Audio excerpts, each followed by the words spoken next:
এসো এসো দয়াময় এসো হৃদয় হর আনন্দে হবে বলি মূরত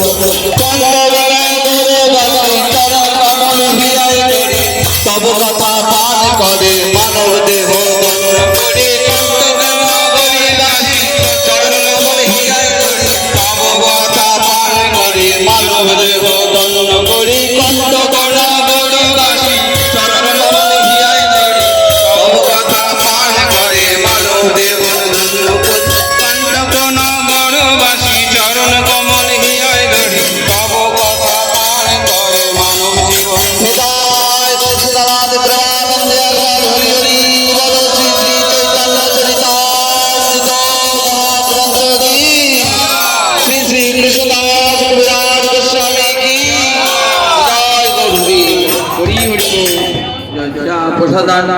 गति कुतोपि ध्यायमेस्तुभगस्तस्य यशस्ति सन्तं वन्दे गुरसि चरणारविन्दम् अजानुलम्बितभुजौ कनकावदातौ संकीर्तनैकपीतरौ कोमलायताक्षौ विश्वम्भरौ द्विजवरौ युगधर्मपालौ वन्दे जगत्प्रियकरौ करुणावतारौ कालनष्टं भक्ति योगं निजं यः प्रादुष्कर्तुं श्रीकृष्ण चैतन्य नाम आविर्भूतस्तस्य पादारविन्दे गाढं गाढमलियतां चित्तभृङ्ग नित्यानन्द नमस्तुभ्यं प्रेमानन्दप्रदायिने कलौ कल्मषनाशाय जाह्नवापतये नमः वराभिराभिरामं मृगमदतिलकं कुण्डलाक्रान्तगण्डं कञ्जाक्षं कम्बुकण्ठं स्मितशुभगमुखं साधरेण स्तवेनु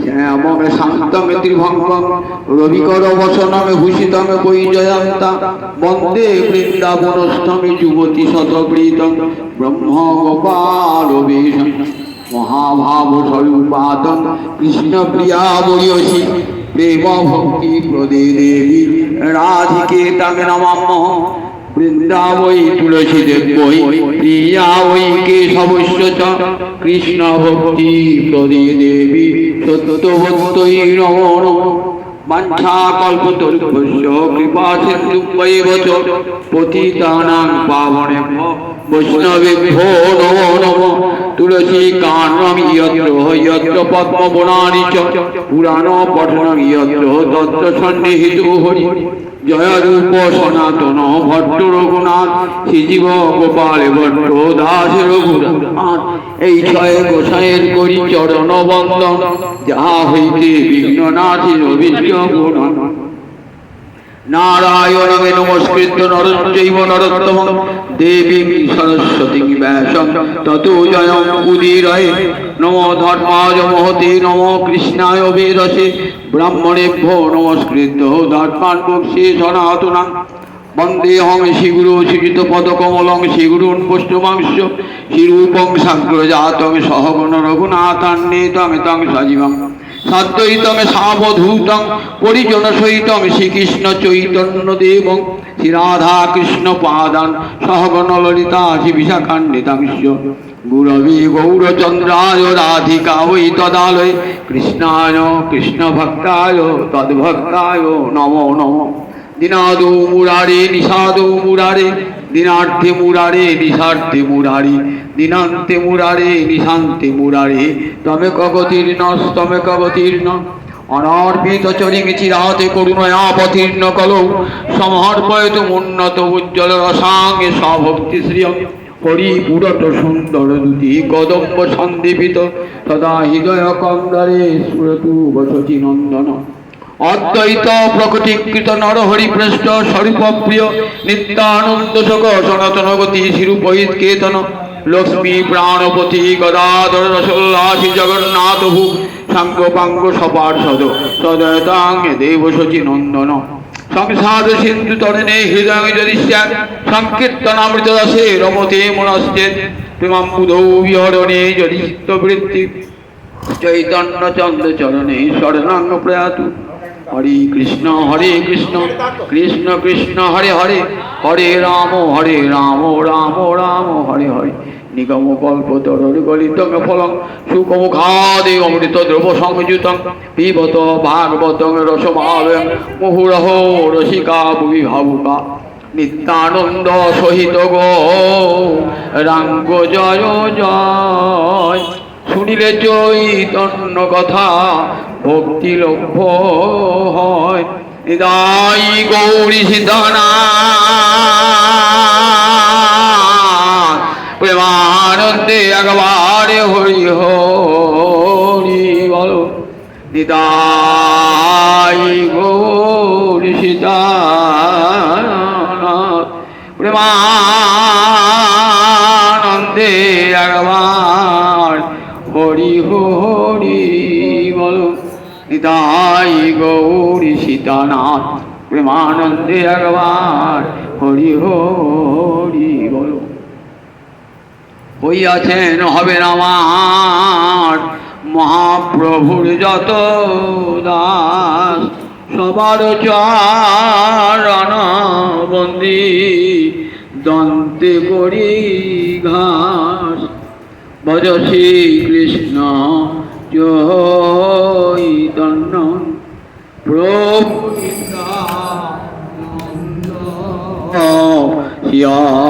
দ্বৈত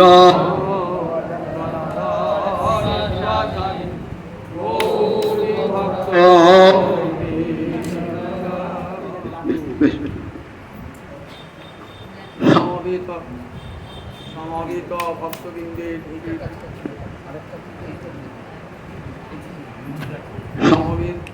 কি হচ্ছে?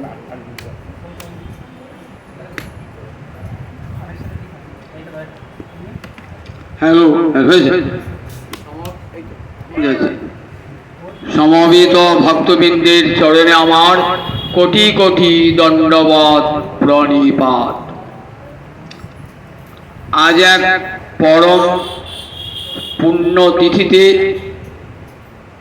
শ্রীধাম কাটোয়ার গোবিন্দ মন্দিরে আমরা সমবেত হয়েছি। এই তিথিটির কথা অনেকেই জানেন না, সেই জন্যে আমি আজ বিশেষ করে আজকে আমার পাঠ ছিল না গোবিন্দ মন্দিরে, ইচ্ছা করি বলে আমি করব। কারণ শ্রী চৈতন্য চৈতামৃত তার জন্মজয়ন্তী সব জায়গায় পালিত হয়, কাটোয়ায় কেন হবে না? আমি যতদিন কাটোয়া আমার গোবিন্দ মন্দির বা গৌরাঙ্গ মন্দিরে পাঠ করেছে আমি চৈতন্য চৈতামৃত জয়ন্তী করেছি। এই মাসটির নাম কি মাস বলুন দেখি? জ্যৈষ্ঠ মাস নয়, জ্যৈষ্ঠ মাস তো এমনি বাংলা পঞ্জিকায় ত্রিবিক্রম মাস। আগের দিন বলেছি ত্রিবিক্রম মাস। ত্রিবিক্রম মানে তিনটে, বিক্রম মানে বিশেষ পদক্ষেপ, ক্রম মানে পদক্ষেপ, পা ফেলা। আর গোবিন্দে পা ফেলা তো আমার পা ফেলার মতো নয়, তাই বিশেষ বিক্রম। তিন পা, তিন পায়ে ঊর্ধ্বলোক, মধ্যলোক, অধলোক। বলিকে যখন দান দিচ্ছেন, বলিকে তিন পা ভূমি চেয়েছিলেন তো, তার তিন পা ভূমি তো বলির নাই। একটা পায়ে চলে গেল একেবারে ব্রহ্মলোক পর্যন্ত, বৈকুণ্ঠের কাছাকাছি।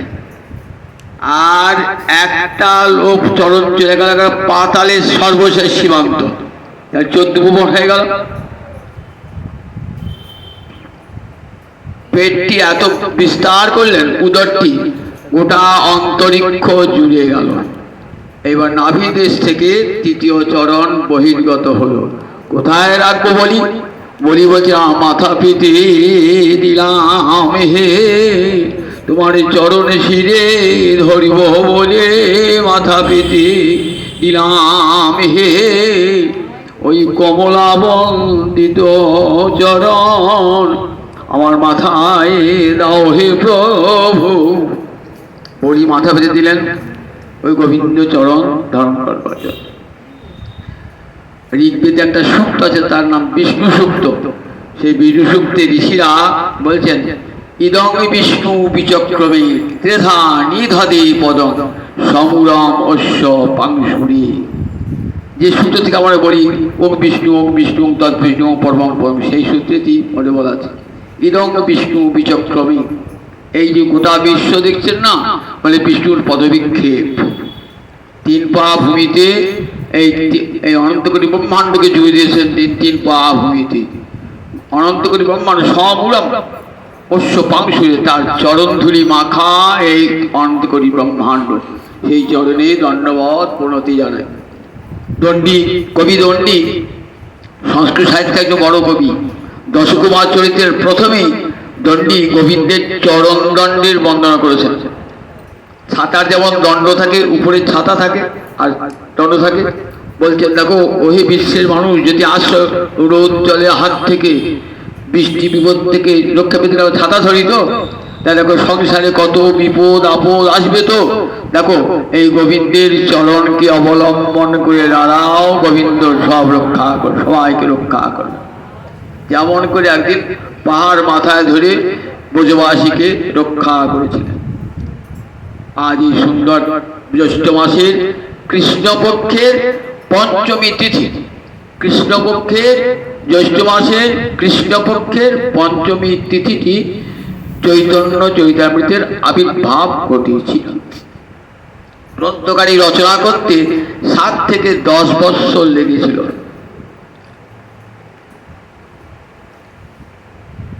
1537 শতাব্দে গ্রন্থটি রচনা শেষ হয়েছিল। গ্রন্থের শেষে দেখবেন একটি এই গ্রন্থ সম্পূর্ণতার তারিখ একটা দেওয়া আছে, গ্রন্থ সম্পূর্ণ হওয়ার তারিখ। কি বলেন? শাকে সিন্ধগ্নি বাণেন্দ্র জ্যৈষ্ঠে বৃন্দাবনান্তরে সূর্যন্নি অসিত পঞ্চম ম্যাং গ্রন্থ অয়ং পূর্ণতাঙ্গত। শাকে মানে শতাব্দী, সিন্ধগ্নি বাণের, সিন্ধু অগ্নি বাণ ইন্দু, এই 4টে সন্ধি করে সিন্ধগ্নি বাণ ইন্দু।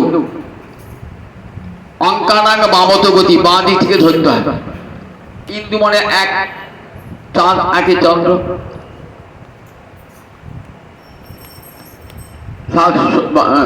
তারপরে কি হলো?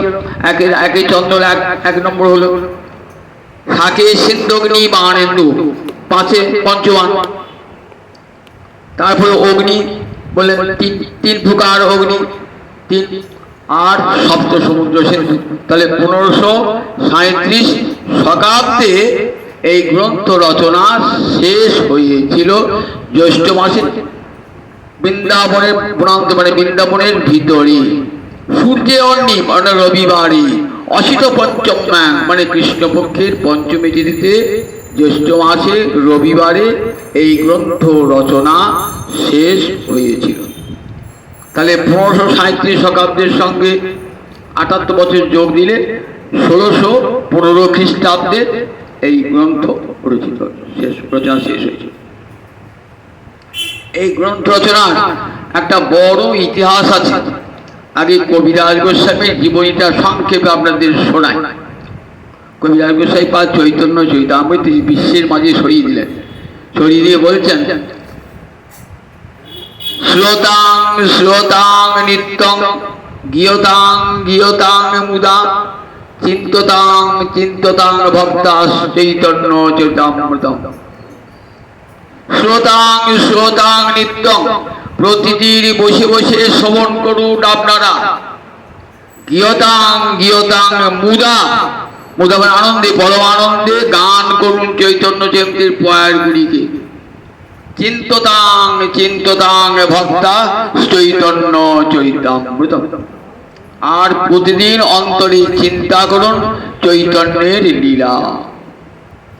চৈতন্য চরিত যেন অমৃতের সিন্ধু, কর্ণমনে তৃপ্ত করে যার এক বিন্দু। চৈতন্য চরিতামৃত যেন অমৃতের সিন্ধু, অমৃতের সমুদ্র। বললেন এক বিন্দু পান করলে কর্ণ তৃপ্ত হবে, মনও তৃপ্ত হবে। আমি তো বেশি উপহার দিতে পারলাম না, আমি অতি ক্ষুদ্র জীবী পক্ষী রাঙা টুনি, সে জয়েছে পিয়ায় যথা সমুদ্রেরও পানি। কতদিন ভাবছেন, দেখুন কতদিন ভাবছেন কবিরাজ গোস্বামী পাদ নিজেকে। বলছে আমি একটা রাঙা টুনি পাখি, ছোট্ট পাখি, তার ঠোঁট কতটুকু, এইটুকু ঠোঁট, বিরাট সমুদ্রের জল ঠোঁটটুকু একটু ধরে, তারপরে বিরাট চৈতন্যের অমৃত, চৈতন্যের চরিত্র অমৃত সিন্ধুর তুল্য, সেখান থেকে আমি এক বিন্দু আপনাদেরকে দান করলাম। এই কবিরাজ গোস্বামী বাড়ি দেখুন কাটোয়ার কাছে, কাটোয়ার আশেপাশে কত তীর্থ রয়েছে আমরা অনেকেই জানি না। একাদশী দিন কোথায় নাম সংকীর্তন হয় বলুন দেখি? বিজয়া দশমীর পর দিন এই ঝামরপুর বহরান, ওই দ্বাদশীর দিন তার তিরোভাব করেছিল, সে ঝামরপুরে মেলা বসে। বহরানের কাছে ঝামরপুর, নৈহাটির কাছে ঝামরপুর।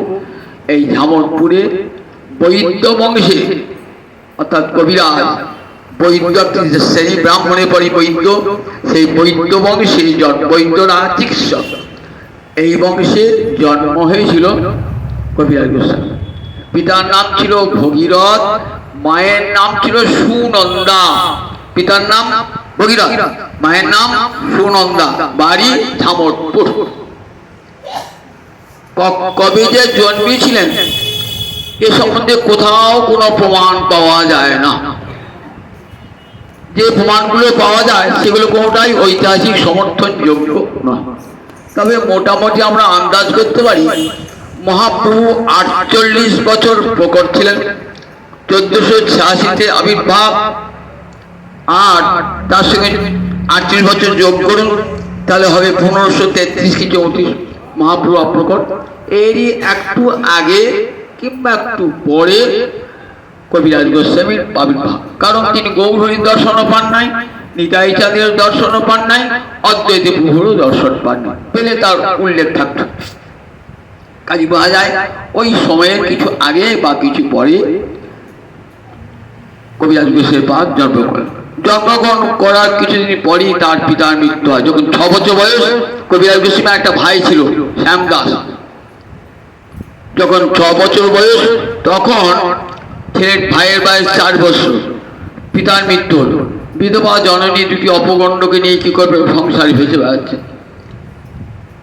কিন্তু কিছুদিন তাকেও বেশি দিন উদ্বেগ যন্ত্রণা ভোগ করতো না, কিছু তারও প্রাণ পরিত্যাগ হয়ে গেল। থাকলো ওই অপগণ্ড শিশু দুটি, আত্মীয় স্বজনের সহায়তায় মানুষ হতে লাগলেন। কিন্তু ভগবান যাকে কৃপা করবেন তাকে কে রক্ষা করবে? শ্রীধর স্বামী ঠিক এইরকম, যে ভাগবতী তীর্থঘাট, তার জীবনে কিন্তু এইরকম। জন্মগ্রহণের পরই শ্রীধর স্বামীকে তার বাবা ছেড়ে পালিয়েছিলেন, সন্ন্যাসী ছিলেন, মা ছিলেন না, মা জন্মদান করে মৃত্যু হয়েছিল। দেখুন সেই শ্রীধর স্বামী কত বড় পণ্ডিত হলো, গোবিন্দের কৃপা থাকলে কি না হয়। কত মোষ চড়াতো, এক রাজার মোষ চড়াতো, জল আনতো, মাথায় করে জল বইত। রাজা খুব আনন্দ পেলেন। রাজা বললেন, এটাকে এমন বোকা ছেলে কলসি করে জল নিয়ে আসছে, জলগুলো সব পড়ে যাচ্ছে ফুটো দিয়ে, সেই জ্ঞানটাও নাই। মন্ত্রী, এর কি কোনোদিন বিদ্যা হবে? বলে, হ্যাঁ, গোবিন্দের কৃপা হলে অবশ্যই হবে। মন্ত্রী খুব তাই হয় নাকি? বালতি ফুটো জল নিয়ে যাচ্ছে, কলসি ফুটো, এই জ্ঞানটা জানলাই সবার বিদ্যা পাবে, গোবিন্দের যত কৃপা হোক। বলে, পরীক্ষা দেখুন। বলে, ঠিক আছে। পরীক্ষা করে নিয়ে গিয়ে এক পণ্ডিতের কাছে ভর্তি করে দিলেন। নৃসিংহদেবের ভক্ত, প্রতিদিন পড়ান আর নৃসিংহদেবের স্তুতি করার করতে করতে কালক্রমে কাশীধাম বিশাল পণ্ডিত হইলেন। কাশীধাম শ্রীমৎ ভাগবতের টিকা লিখলেন। শ্রীমৎ ভাগবতের টিকা লেখার পর কার টিকাটি শ্রেষ্ঠ হবে? বিন্দু মাধব মন্দির আছে কাশীতে, সেই বিন্দু মাধব মন্দিরে ভাগবতের আরো বড় বড় সব টিকাকার রয়েছে, তো তাদের সবার টিকার নিচে শ্রীধর স্বামীর টিকাটি এঁকে দিয়েছে। সকালেতে পুরীর দেখছেন ঘর খুলে শ্রীধর স্বামীর টিকাটি সকলের উপরে। তাই শ্রীধর স্বামীকে মহাপুর জগৎ গুরু বলেছেন। সেই শ্রীধর স্বামী দেখুন গোবিন্দের কৃপায় কত বড় হয়েছিলেন। ঠিক কবিরাজ গোস্বামী বাদ অসহায়, মা চলে গেছেন, বাবা চলে গেছেন, পাড়াপড়শিদের ভালোবাসায় মানুষ হচ্ছেন, লেখাপড়ায় দুপুর পড়াশোনা, এখানকার পড়াশোনা শেষ করে বাড়িতে প্রত্যহ হরিনাম সংকীর্তন হতো। সেই সময় একদিন হরিনাম সংকীর্তনে বিরাট উৎসব হচ্ছে বাড়িতে। সেই সময় বহু লোকজনকে নিমন্ত্রণ করেছেন। এই সময়ে মেয়ে নিকেতন রামদাস, বলে এক নিতাইয়ের ভক্ত, পাগল ভক্ত এসে হাজির, হাতে একটা বাঁশি নিয়ে। কবিরাজ কবিতা খুব পরম সমাদর করলেন, কিন্তু গুণার্ণ মিশ্র যে পুরোহিত সম্মান দেখালো না। তখন মিনকতির বলছে, দেখো এ হলে দ্বিতীয় রোমহর্ষণ।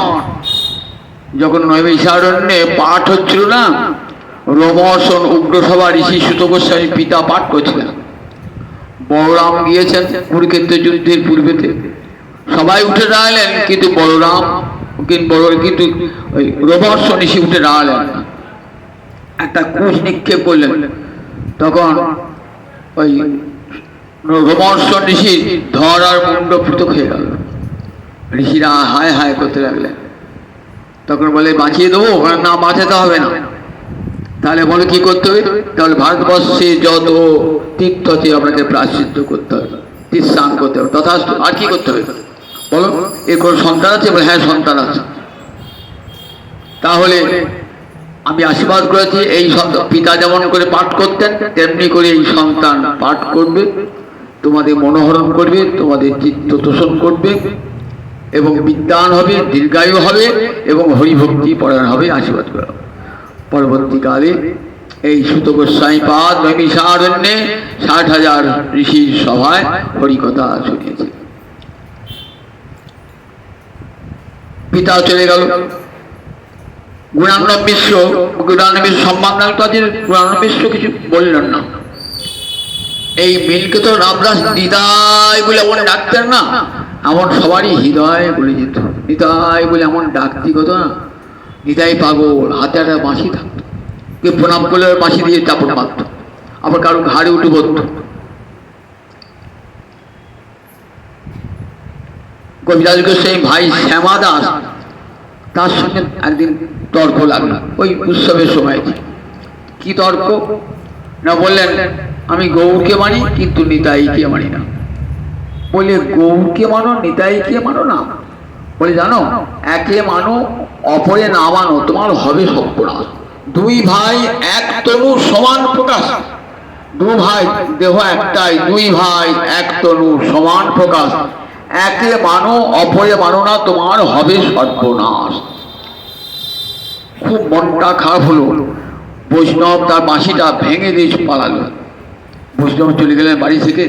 কবিরাজ গোস্বামী মনটা খুব খারাপ হলো, যে বৈষ্ণব অপরাধ ঘটে গেল। পরম বৈষ্ণব কাঁদছেন, উৎসবের অনুষ্ঠানের শেষে কাঁদছেন।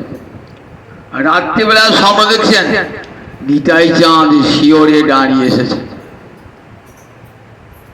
অপূর্ব আজানুলম্বিত ভুজ, গৌনিতায়ের বড়কে আছে, আজানুলম্বিত ভুজ কনকাবদাত সংকীর্তনৈক পীতর কোমলায়তাক্ষ। আজানুলম্বিত বাহু, আকর্ণ বিস্তৃত নয়ন, বিশাল বক্ষ, একেবারে গৌর বর্ণ, অপূর্ব যেমন স্বর্গভ্রষ্ট দেবতা। এসে দাঁড়িয়েছেন শিওরে। অপূর্ব রূপ দর্শন করেছেন, হল কুশল ধারণ করে আছেন। দর্শন করে যেই দর্শন করেছেন না, কবিরাজ গোস্বামী নয়ন জলে ভাসা ভেসে দুটি চরণে প্রণাম জানিয়েছেন। অয়ে অয়ে নিত্যানন্দ, অয়ে অয়ে কৃষ্ণদাস, না করিহ ভয়, বৃন্দাবনে যাহ তাহা সর্বলভ্য হয়। যে নিতাই চাঁদকে অপমান করেছে তার জন্য কত অন্তরে ব্যথা, নিতাই চাঁদ বুঝতে পেরেছে। বুঝবে তোর কোনো ভয় নাই। অহে অহে কৃষ্ণদাস, না করিয়া হয়, বৃন্দাবনে যাহ তাহা সর্বলভ্য হয়। তখন 22-24 বছর বয়স। শুনি সকালবেলাতে ভাইয়ের কি হবে, সংসারে কেউ কোনো চিন্তাই করলেন না, একবারে ছুটলেন বৃন্দাবনের পথে। হেঁটে হেঁটে হেঁটে হেঁটে কতদিন পরে বৃন্দাবনের উঠলেন। সেখানে ছয় গোস্বামীর সাক্ষাৎ হলো। জয় জয় রূপ সনাতন ভট্ট রঘুনাথ, শ্রীজীব গোপাল ভট্ট দাস রঘুনাথ। এই ছয় গুরু আমার শিক্ষা গুরু। এই ছয় গোস্বামী আমার শিক্ষা গুরু। এদের চরণ তলে নিজেকে আমি বিকিয়ে দিলাম, আমি তোমাদের দাস বলি। পরম আদর তারা গ্রহণ করলেন এবং বললেন, তুমি রাধাকুণ্ডের তীরে থাকবে। কার সেবা করবে? রঘুনাথ দাস গোস্বামীর সেবা করবে। রাধাকুণ্ডের তীরে ভজন কুটির, সেখানে দিবারাত্র হার আধে বলে নয়ন জলে, রাধানি একবার দেখা দাও, আমি যে তোমার দাসী, আমি যে তোমায় ডাকছি, একবার দেখা দেবে না? ন জীবামি তয়াবি না, ওগো রাধানি, তোমার এই গোবিন্দ বন্দিত চরণ একবার যদি না দেখতে পাই আমি যে বাঁচবো না, দেখা দাও দিনরাত কান্ত নয়ন জলে। ক্ষুধা তৃষ্ণা কিছুই নাই, কেবল ওই যে রাধাকুণ্ডের তীরে বসে হার আধে বলে হার করে। শীত নাই, গ্রীষ্ম নাই, দুপুর নাই, বর্ষা নাই, চলেছে। দেখুন রাধারানী এমন কৃপা না, গ্রীষ্মকালে প্রচণ্ড মার্তণ্ড তাপ, তার মাঝে সেখানে বসে হার আধে কাঁদছে। রাধারানী তার শাড়ির আঁচলটি দিয়ে রঘুনাথকে রক্ষা করছে। রঘুনাথ জানতেই পারছেন না যে প্রচণ্ড মার্তণ্ড তাপ লেগেছে, অনেক বয়স হয়ে গেছে। সহস্র দণ্ডবত, কোটি বৈষ্ণবকে প্রণাম প্রতিদিন তার বলতে ছিল। রঘুনাথের নিয়ম যেন পাষাণের রেখা, দিনান্তে সামান্য একটু ঘোল মাঠা কে কাটাতে, ভজনানন্দে অন্তরটা ভরপুর। আজও যারা বৃন্দাবনে দেখবেন দাস গোস্বামী পীঠ, একবার রাধাকুণ্ডের তীরেতে সেখানে হরিনাম সংকীর্তন হচ্ছে। সেই দাস গোস্বামীর বলেন তুমি সেবা করো, তোমার দেখো তুমি নবীন যুবক, দাস গোস্বামী সেবা করো, তোমার জীবন ধন্য হবে। দাস গোস্বামী সেবা করতে লাগলেন, আর দাস গোস্বামী কাঁদতেন দিনরাত গৌরাঙ্গ বিরহে, রাধারানীর বিরহে। মহাপ্রভু অপ্রকট সর্বদামোদর চলে গেছেন, তাকে নিয়ে থাকবেন, প্রাণ বিসর্জন দেওয়ার জন্য বৃন্দাবনে এসেছেন। দেহটা বৃন্দাবনী, কারণ গৌর হরিতমাকে বৃন্দাবনের রাধারানীর চরণে দিয়ে গিয়েছিল, গুঞ্জা বালা দিয়েছিল, আর একটা গিরি গোবর্ধনের শিলা দিয়েছিল। তাই ভাবলেন আমাকে তো তুই গোবর্ধনে থাকবি আর রাধারানীর চরণ সেবা করব। এই বলে ছোট্ট বেলার পাগল হয়ে মনে ভাবছেন, আর গৌর বিরহে প্রাণ যায়। তখন গোবর্ধন পর্বতের পাহাড় থেকে ভাবছেন আমি নিক্ষেপ করে প্রাণ পরিত্যাগ করব। এমন সময় একদিকে রূপ, একদিকে সৎ হয়ে হাতটা চেপে ধরেছে। দেখো রঘুনাথ, এ দেহ আর তোমার নয়, যেদিন গৌর হরির চরণে সমর্পণ করেছ সেদিন থেকে গৌর হরির দেহ, এ দেহ আর ত্যাগ করার অধিকার তোমার নাই। চলো, দেহত্যাগে কখনো কৃষ্ণ পাওয়া যায় না। মহাপ্রভু মুখেই তো শুনেছ, আমি তো দেহত্যাগ করতে গেছিলাম। মহাপ্রভু বলছেন দেহত্যাগে কৃষ্ণ পাওয়া যায় না। যদি দেহত্যাগে কৃষ্ণ পাওয়া যেত, আমি কোটি বার দেহত্যাগ করতাম, দেহত্যাগ করে কৃষ্ণ পেতাম। কৃষ্ণ পাওয়া যায় ভজনে। যাও কৃষ্ণ ভজন করে রাধাকুণ্ডের তীরে এই তোমার স্থান থাকবে। রাধাকুণ্ডের তীরে সেই ভজন মগ্ন হয়ে রয়েছেন, এমনই উপরে কোনো আচ্ছাদন পর্যন্ত নাই, আর চতুর্দিকে বাঘ সিংহ ঘুরে বেড়াচ্ছে। একদিন রূপ গোস্বামী পাদ দেখলেন, বাবা সিংহটা হাঁ করে আছে, আর সেখানে ওটা ভূক্ষেপী নাই যে সিংহ আছে কি বাঘ আছে। তখন কয়েকজন ব্রজবাসীকে বলে একটা পুরে ঘর নির্মাণ করলেন, সেখানে থাকতেন রঘুনাথ দাস গোস্বামী, আর কবিরাজ গোস্বামী সেবা করতেন, গুনগুন করে গান করতেন। রঘুনাথ দাস গোস্বামী মহাপ্রভু অন্তিম লীলা শুনতেন, কত কথা শুনতেন, ওই রঘুনাথ দাস গোস্বামী মুখে শুনতেন। কবিরাজ গোস্বামী এর আগে দুখানি গ্রন্থ লিখেছিলেন। বৃন্দাবনে গিয়ে ছয় গোস্বামীর কাছে, এদিকে তো পড়াশোনায় সুপণ্ডিত ছিলেন, আবার বৃন্দাবনে গিয়ে ভক্তিশাস্ত্র শিক্ষা করে তার একদিকে ভক্তি আর একদিকে পাণ্ডিত্য, দুয়ের এমন মিলন মণিকাঞ্চন যোগ হল। মহাপ্রভু লীলা বর্ণনা যখন শুনতেন, কান পেতে শুনতেন, মনে ভাবতেন যে এগুলি লিখে রাখলে পরে জগতের জীব জানতে পারবে। কিন্তু আমি তো অনেক বুড়ো হয়ে গেছি, বৃদ্ধ হয়ে গেছি, আর লেখবার ক্ষমতাও তো আমার নাই। বৃন্দাবনে তখন কি পাঠ হতো? বৃন্দাবনে গোবিন্দ মন্দির, জানেন সবাই বৃন্দাবনে গোবিন্দ মন্দির, সেই গোবিন্দ মন্দিরে বসে বসে পাঠ করতেন হরিদাস পণ্ডিত। ইনি হলেন গদাধর পণ্ডিতের অনুশিষ্য, অর্থাৎ গদাধর পণ্ডিত শিষ্য অনন্ত আচার্য, অনন্ত আচার্যের শিষ্য হরিদাস পণ্ডিত। যেমন রূপ তেমনি গুণ, বৈষ্ণবের অনন্ত গুণ না। যশাস্তি ভক্তি ভগবতী অকিঞ্চনা, সর্বই গুণেস্তত্র সমাসতে সুরা। বৈষ্ণবের অনন্ত গুণ, বৈষ্ণবের অনন্ত গুণ না। যশাস্তি ভক্তি ভগবতী অকিঞ্চনা, সর্বই গুণেস্তত্র সমাসতে সুরা। অকিঞ্চন কৃষ্ণ ভক্তে কি হয়, গোবিন্দের যত গুণ সঞ্চারিত হয়ে যায়, সব দেবতারা আপন আপন গুণ নিয়ে ওই ভক্তের শরীরে বাস করে।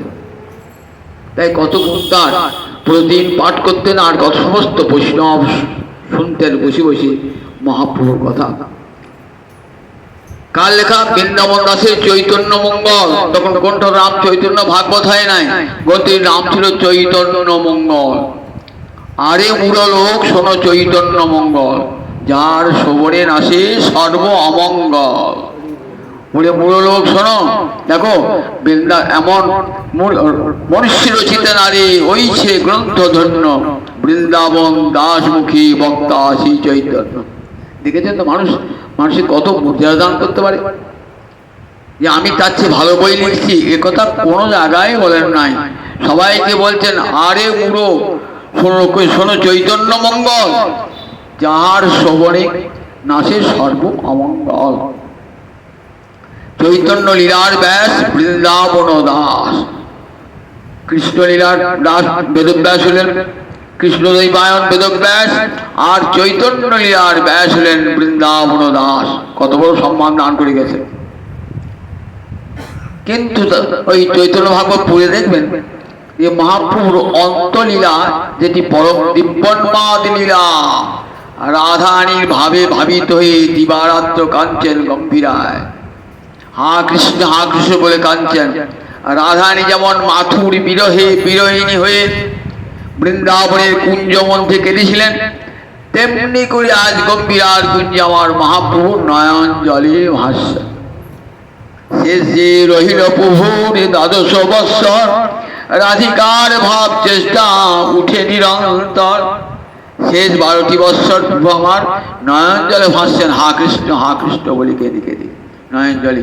দেহটি চিহ্ন ছিন্ন এমন আমার গৌর হরি, নগ্রধ পরিমণ্ডল তার দৈর্ঘ্য বসতে 4 হাত। সেই মহাপ্রভু ছিন্ন দেহ হয়েছে গম্ভীরার মেঝেতে শুয়ে আছেন। বুক ফেটে যায় সর্বদামদের রঘুনাথ দাস গোস্বামীর গোবিন্দের বুক ফেটে যায়, রায় রামনদের বুক ফেটে যায়, কিন্তু প্রভু কখনো কিছু গ্রহণ করবেন না। বহু কষ্টে একটা গেরুয়া বসন দিয়ে একটা ওই কলার সরলা, কলার বাসটা ফুড়ে সরু করে ছিঁড়ে ছিঁড়ে পেটটা হতো। সব ভক্তদের অনুরোধে তার উপর শুয়ে থাকত।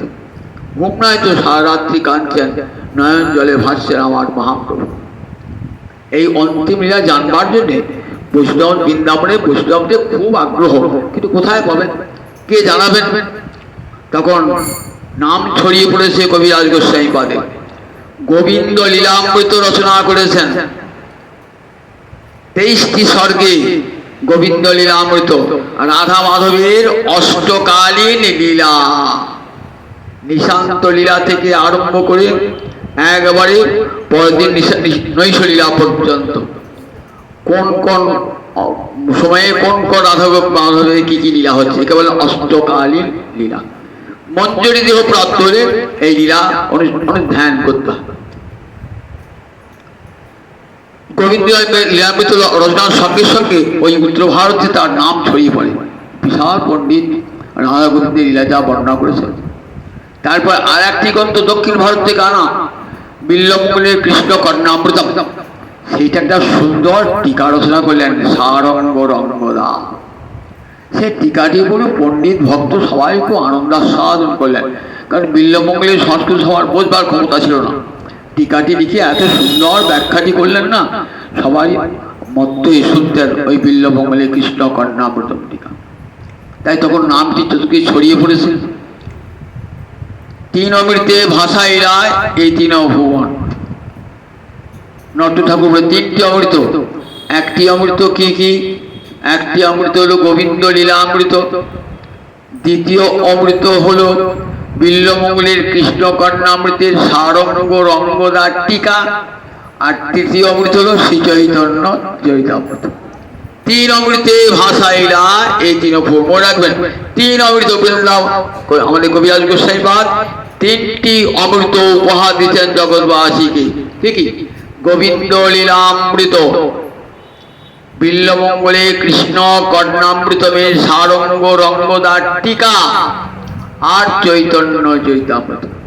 কৃষ্ণদাসে কবিরাজ রসিক কত মাঝ দেহ কইলা চৈতন্য চরিত গৌর গোবিন্দ লীলা শুনিতে গলয়ে শিলা তাহাতে না হইল মোর চিত। কে বলছেন?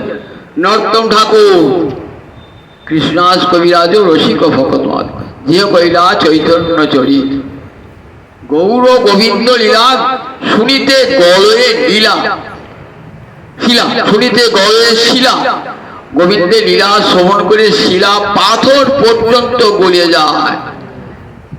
এমন চৈতন্য চরিতে গৌর গোবিন্দ লীলামৃতে আমার মনটা গেল না, নিজেকে ধিক্কার দান করছে। তখন সমস্ত ব্রজবাসী পণ্ডিত হরিদাস পূর্ণিমা চলো কবিরাজ গোস্বামীকে আমরা অনুরোধ করবো গ্রন্থ লিখতে।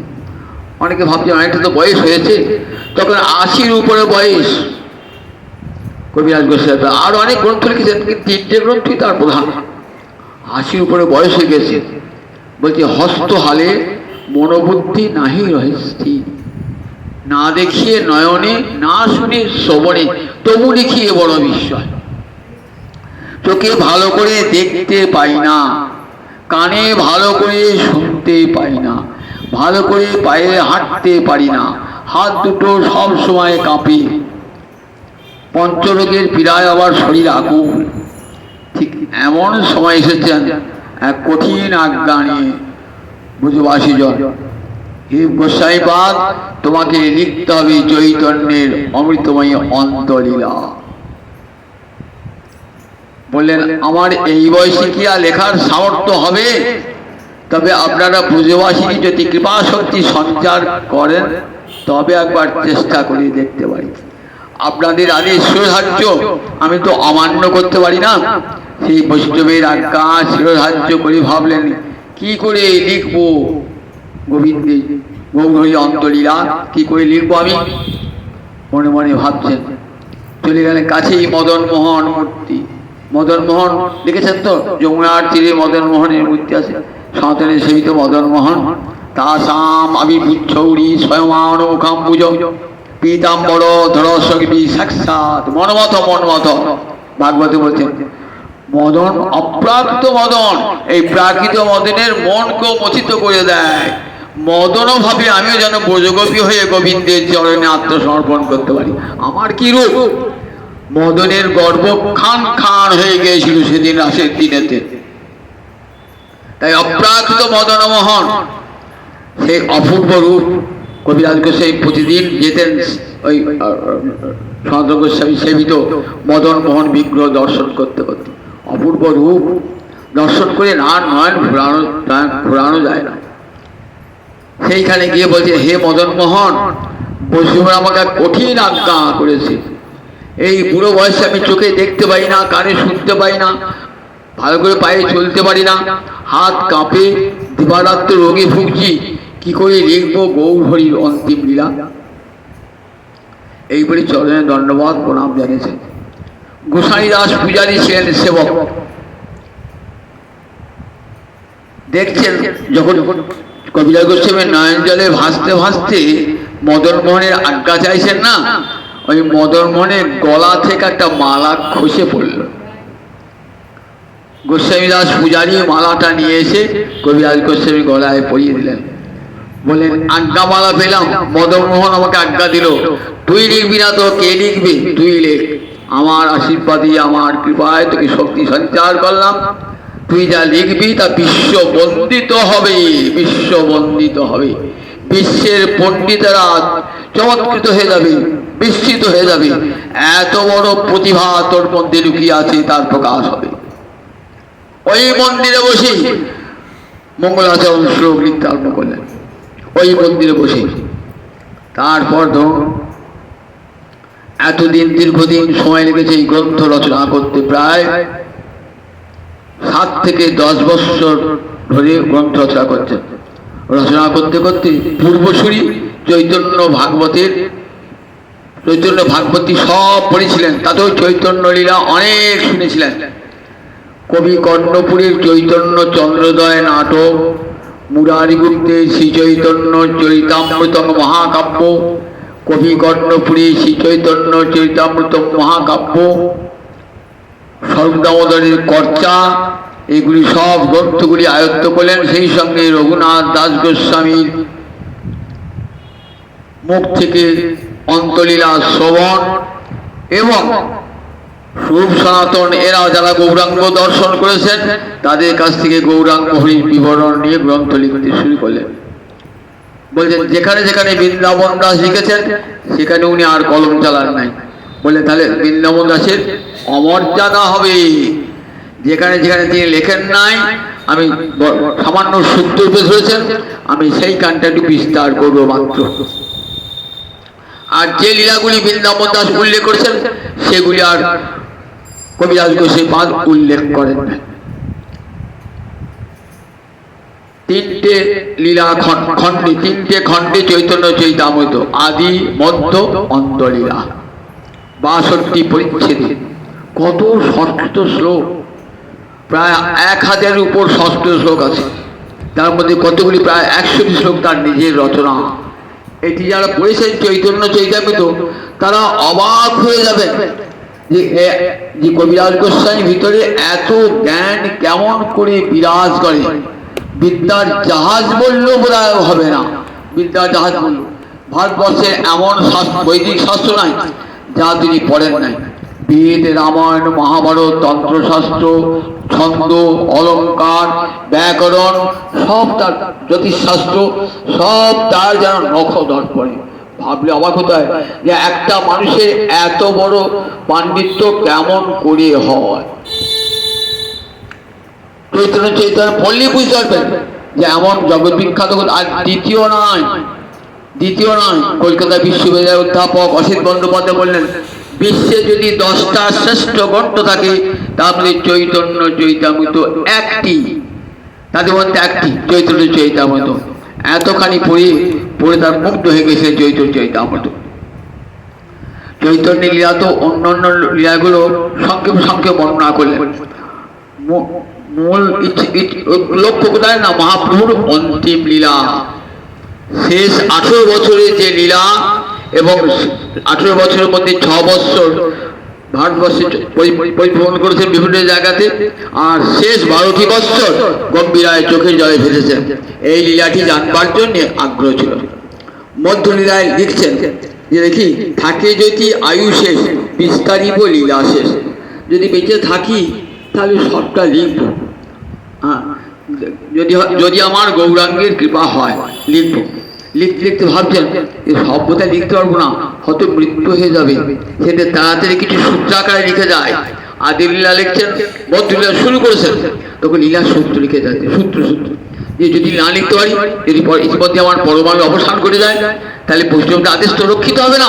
আমি সূত্র লিখে যাচ্ছি, পরবর্তীকালে সেই সেগুলো বড় করে তুলে ধরবে। প্রতি জায়গাতেই নিজেই অসহায়তা জ্ঞাপন করছে। চৈতন্যের অমৃতময় লীলা, গোবিন্দের অমৃতময় লীলা, দিব্যন্মা লীলা, সে লীলা বর্ণনা করলেন, বিস্তারিত আকারে বর্ণনা করলেন। গোবিন্দের কৃপা লাভ করেছেন তো 7 থেকে 10টি বছরের মধ্যে এই গ্রন্থ সম্পূর্ণ হলো। এই আজকের তিথিতে গ্রন্থ সম্পূর্ণ হলো।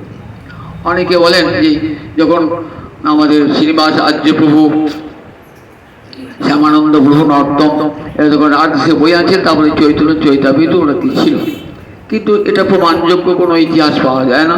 বলে না, তখন কবিরাজ গোস্বামী চৈতন্য চরিতামৃত তার মধ্যে ছিল না। অনেকে একজন শুধু কবিরাজ গোস্বামী শুনলেন গ্রন্থ চুরিয়ে গিয়েছে, তখন সঙ্গে সঙ্গে রাধাকুণ্ডে ঝাঁপ দিলেন। বলে দেখো রাধাকুণ্ড চলতে পারছেন না ভালো করে লোকটা, রাধাকুণ্ডে দাঁড়িয়ে ঝাঁপ দেবেন কেমন করে? আর তিনি জানেন আত্মহত্যা মহাপাপ, কখনো তা করবেন না। কাজে এইগুলি সব কিংবদন্তির জনশ্রুতি আছে। আশ্বিন মাসের শুক্লপক্ষের দ্বাদশী তিথিতে, বিজয়াদশীর পর ওই তিথিতে অন্তর্ধান ঘটে।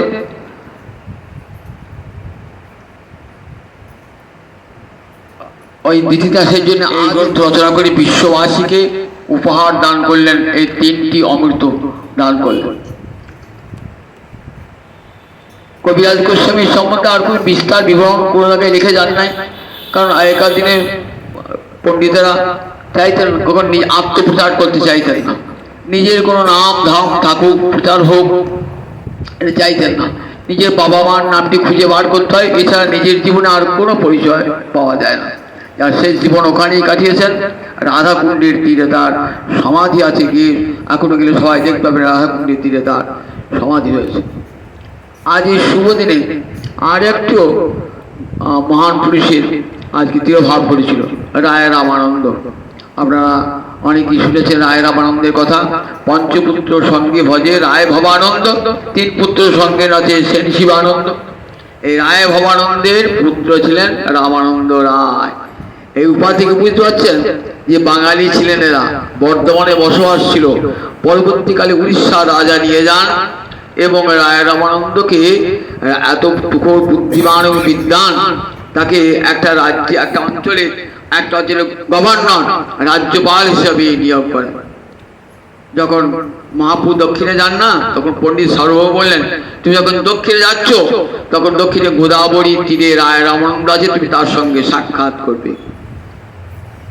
চৈতন্য চৈতামৃতে দেখবেন ওই মধ্যলীলার অষ্টম পরিচ্ছেদে আছে সাধ্য সাধন তত্ত্বলীলা, যেখানে ওই আমাদের রায় রামানন্দ মিলনের কথা বলা আছে।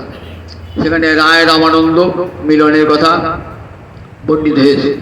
রায় 10 দিন ব্যাপী রায় রামানন্দের সঙ্গে সাধ্য সাধন তত্ত্বের আলোচনা।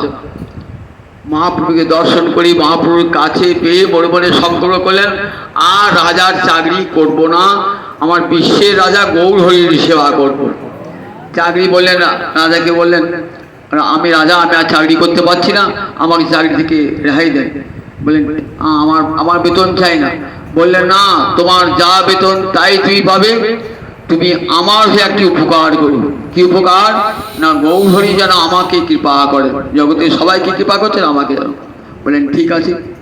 দেখবেন মহাপ্রভুকে এসে বারবার নিবেদন করছে যে প্রভু আমরা প্রতাপরুদ্রকে কৃপা করো। তুই ভাবছো রাজা বিষয়ের অন্ন খাইলে মলিন হয় মন, মলিন চিত্তেতে না হয় শ্রীকৃষ্ণ স্মরণ। কৃষ্ণ ভক্ত কখনো ধনীর গৃহে যাবেন না, কাঙাল সেজে অর্থ সংগ্রহ করবার জন্য যাবেন না, কখনো যাবেন না। যদি যথার্থ কৃষ্ণ ভক্ত হন তাহলে কোনোদিনই যাবেন না। তাই মহাপ্রভু জগৎকে শিক্ষা দিয়েছেন। তো আমি যদি রাজবাড়ি থেকে বসে থাকি, রাজার অনুগ্রহ করে, দেখো তোমাদের ঠাকুর তো রাজবাড়ি থেকে রাজার অনুগ্রহ পাচ্ছেন, কিন্তু প্রতাপরুদ্র সেরকম রাজা নন, কিন্তু বিষয় হলো পরম বৈষ্ণব। পরম বৈষ্ণব কিছুতেই কৃপা করবেন না প্রতাপরুদ্রকে। বলছেন, দেখো তোমরা যদি জোরাজুরি করো, আমি থাকবো না পুরীতে, আমি চলে যাবো আলালনাথে। কেউ আর কিছু বলতেও পারেন না। শেষে নিতাই চাঁদের কৃপা হলো। রথের দিন দেখলেন রাজা নিজ হস্তে ওই ঝাড়ুদার সে সোনার ঝাঁটায় ঝাড় দিচ্ছে, রাজা হয়ে নিষ্কার, মনে মনে খুব আনন্দ। প্রতাপরুদ্র তো জন্ম জন্মান্তরের সেবক, তার রাজা ইন্দ্রদুম্ন প্রতাপরুদ্র হয়েছেন, কৃপা তাকে করবেন তুই জগৎকে শিক্ষা দিয়ে। যখন বড় লোক ভেবে তার অনুগ্রহ পেতে চেও না, এটা জগৎকে দেখাবার জন্য। আপনি আচরি ধর্ম জীবের শেখায়। এখন যেমন সাধুরা দেখবেন বড় লোকদের গিয়ে ছুটে যায়, সেখানে কি টাকা পয়সা পায় বলে বড় লোকদের গিয়ে বড় লোকদের আকর্ষণ থাকে, যাতে না হয়। যার জন্য মহাপ্রভু দেখুন তারা কত ঐশ্বর্য রূপ সনাতন সব ছেড়ে দিয়ে পালিয়ে এলেন। তারা রাজগিরে যাবেন কি জন্যে? কেন রাজগিরে যাবেন? তাহলে কি কিছু ছিল না? রাজার চেয়েও তারা অনেক বেশি ঐশ্বর্য ছিল, সব ছেড়ে দিয়ে পালিয়েছেন। রাজর্ষি ভরত, রাজা ভগীরথ সর্বস্ব পরিত্যাগ করে হা কৃষ্ণ বলে গোবিন্দ বলে কেটেছেন কোথায় গণ্ডকী নদীতে পুরো আশ্রমেতে। দেখুন এরা কোনোদিন ধনী জগৎকে সুশিক্ষা দান করবার জন্য পরে প্রতাপরুদ্রকে কৃপা করেছেন। এই রায় রামানন্দ জনী রায় রামন বলে, ঠিক আছে তুমি পুত্রকে নিয়ে এসো।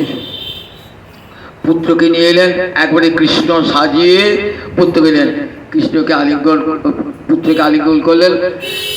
রাজা প্রতাপরুদ্র বললেন, যাক আবার পুত্রকে তো কৃপা করেছেন। এরপরে কৃপাটি হয়েছিল এই রায় রামানন্দের জন্যে কৃপাটি হয়েছিল।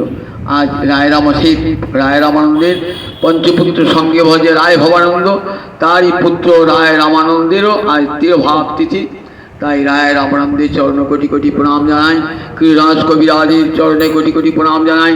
তার রচিত চৈতন্য চৈতামৃত যা বিশ্বের বিস্ময়, সেই চৈতন্য চৈতামৃতকে বারবার বন্দনা করি। চৈতন্য চৈতামৃত কি জয়, চৈতন্য চৈতামৃত কি জয়, শ্রীকৃষ্ণ চৈতন্য চৈতামৃত কি জয়, কৃষ্ণদাস কবিরাজ কি জয়, কৃষ্ণদাস কবিরাজ কি জয়, কৃষ্ণদাস কবিরাজ কি জয়, রায় রামানন্দ কি জয়, রায় রামানন্দ কি জয়, রায় রামানন্দ কি জয়, সমস্ত গৌর ভক্তবৃন্দ কি জয় জয়।